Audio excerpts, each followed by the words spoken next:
Hey everybody, just give you a quick bit of feedback on this battery so far and show you the setup at the back of the vehicle, what I've done. Now there is a few videos on this and some of them I'll put on full before diesel, so you just probably need to check both channels around about the time they came out. And there's playlists on both channels, I believe, to do with batteries, fridges, solar, that sort of thing. You'll find the playlist. If you're not sure what I mean, you just go on our YouTube channel, on our page, click on playlists, and you'll find it, right? So if you're on your phone, I think you go to your subscriptions, and you'll see full before diesel, full before engine. Just click on that, opens our page, and then somewhere it'll say playlist. Click on that and just go through them till you find the one related to the fridge. Now, bit concerned this morning, 11.9 volts. Yeah, right, exactly. And then I'll show you the solar panel set up here. 160 watts, I think these were quoted. These are quite a few years old now, 2019, and they were ex-display from Melandi Outdoor Adventure. You can see they're quite faded, so they have been pretty well hammered, to be quite honest, but they seem to be working fine. Yeah, apparently made in the same factory as the Redarc ones. Good, came with good wire, but this is the regulator it came with, you know. Maybe it's all right, maybe it's not. Pretty basic, I think. So we've upgraded to a different regulator. I'd be hoping that this is better than this one, but who knows? Let's just have a look. Bit of reflection there. I better not turn that the wrong way. You might see me. But this is today. Let's just go back to yesterday. You can even see the date, mate. Completely busted. Anyway. This is where we put the new battery in and connected everything up, I believe, because there's no data before that. Is that about right? Yeah. I think I took the battery out in the morning. Might have started mucking around.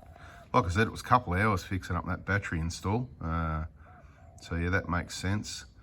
That it connected at about 10:30 at, I think that's about 12.8 volts. The battery was sitting because it had been charged not for a day, but it was on about 12.8, which is about where I'd expect it to sit.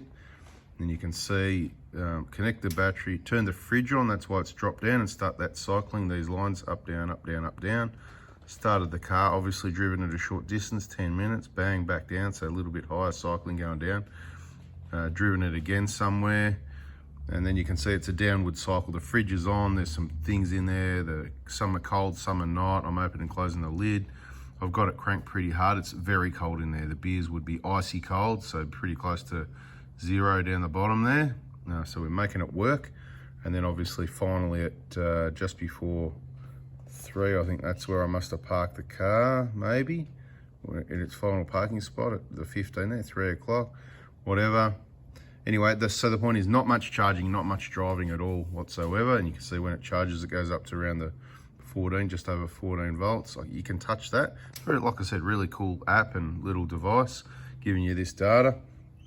AZ scanners is probably the one you want to get.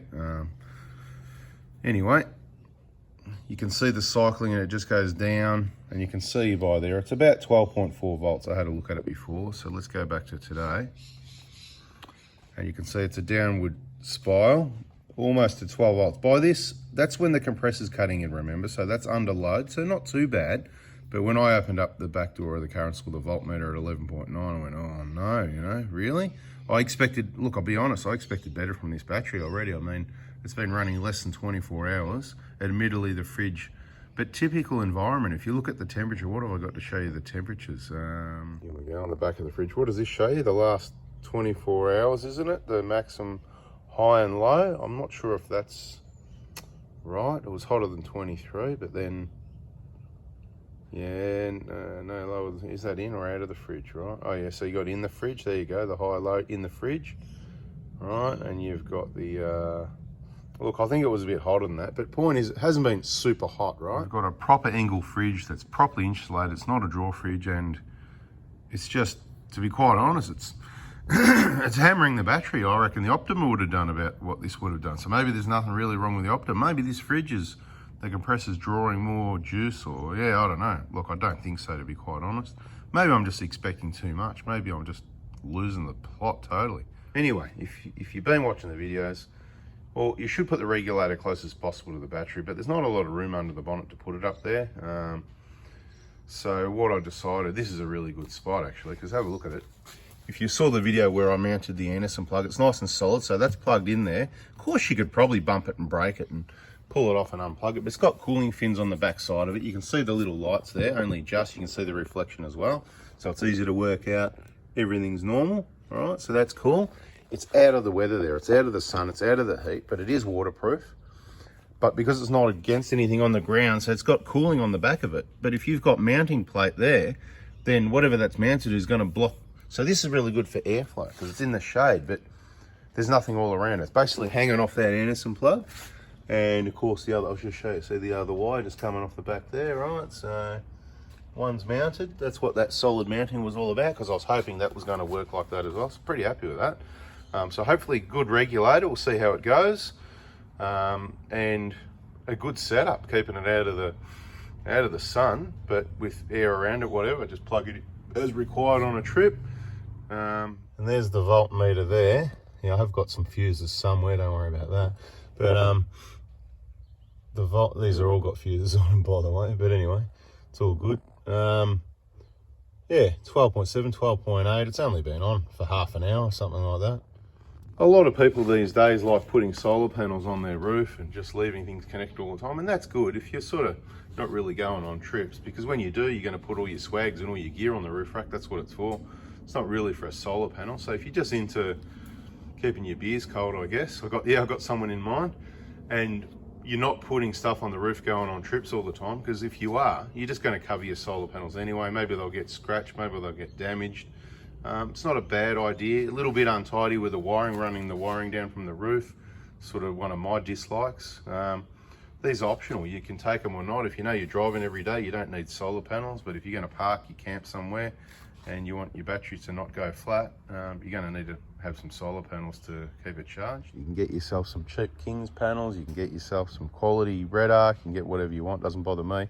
To be honest, I think they all work. Having a good regulator's probably key, and good wire and connections. This is just a little double adapter I made up, so I can actually, so I've got a set of King's 200 watt panel, say they're 200 watt anyway, I can connect those here as well, and then because this regulator takes up to something like 360 watts, so 160 plus 200 is 360, thereabouts, so anyway, it'd be fine, and that would get things happening a lot quicker. So now we've got the compressor running, and with the solar on, even after only about half an hour charging, we're maintaining 12.5 volts, which I feel much better about. You know, much better about that than 11.9. So it sort of tells me if the battery was run down that low, and we've just got the morning sun here, it's early in the morning, we're on a big angle still at the moment. It's a good solar setup, and it'll certainly be able to charge the battery, as long as the sun's out, of course. If it's cloudy, it could be a different story, but that's what we're going to do. We're going to test it all out. We've got all the gear and half an idea, so we'll test out the batteries, the solar and all that.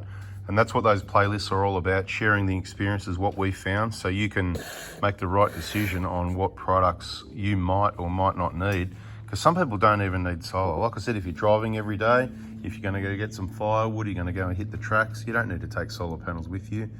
So yeah, the whole permanent solar panel on the roof, we've got one vehicle set up like that at the moment. We're going to see how that goes. Personally, I don't like to park my car in the sun, so that's where it kind of doesn't work. You know, you want to park the car in the shade, keep the car in the fridge cool, and look after the vehicle.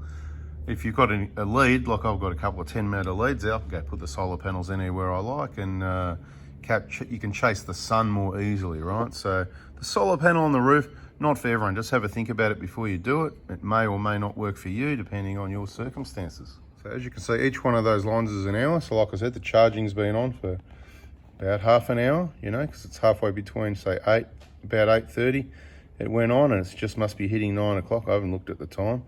So anyway, we'll let it run, and we'll expect to see that go up and get above that 13 line over the next hour or two. And happy days. Looks like the regulator's beautiful and sits really well. If I was doing that with this one, it'd be hanging off the wires, and as you can see, it didn't come that well. I could probably take those out and redo those. Yeah, not kind of the best wire connections, and you couldn't, and it's not heavy. It weighs about half a kilo, probably 500 grams, that regulator, but it hangs off that Anderson plug. You just don't, obviously you don't want to bump it. Anyone that's going to be near it, make them aware. Just be careful of that, because you know, I don't think you're going to break it easily, but you could break it off if you I don't know if you bumped it like standing on it, or, you know, if you climbed up on the back while it was plugged in and you came off the step and you stepped on it, put your big boot on it, you know, probably wouldn't be good. But, you know, I mean, you know, I'm not going to test it too hard, but yeah, it's going to take a bit of punishment, whatever. Anyway, just thought I'd give you the feedback so far on this battery setup.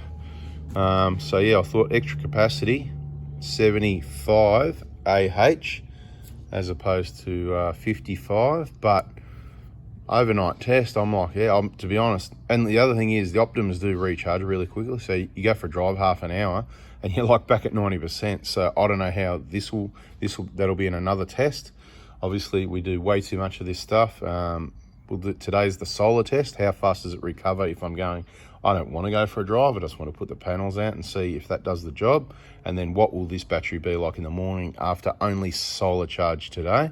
And I might not leave it on all day either, another day, and we'll share all those results in videos.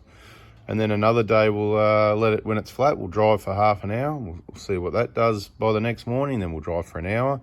And that's what I mean. We do look after the batteries, but we do punish them also.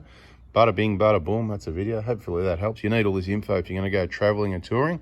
Hopefully it helps you a lot. I'd imagine it would. I'm sure there's a few people that know more than me. They've been there, done that. But there's probably a whole heap of people that need to watch these sort of videos so they can gather the information for their reliable setups so they can have a relaxing trip and holiday rather than be worrying about, you know, fixing stuff up, that sort of thing. While we're looking at batteries, like I said, this is just stock standard. This is the earth going direct to the other battery. This is the wire for the compressor, right? These wires here, compressor. This is the positive going back to the other battery. There's something else there. I can't think what that is at the moment. Whatever it is anyway. Could be the power for the, I don't know what that is actually. I have to think about that. Anyway, that's in another video. So if you want, subscribe, turn the bell on, we'll catch you on the next one. See ya. Yeah, that's the power for the light bar. There's a relay down the front here somewhere, hidden away there. I don't know, there it is. Beautiful. Bada bing.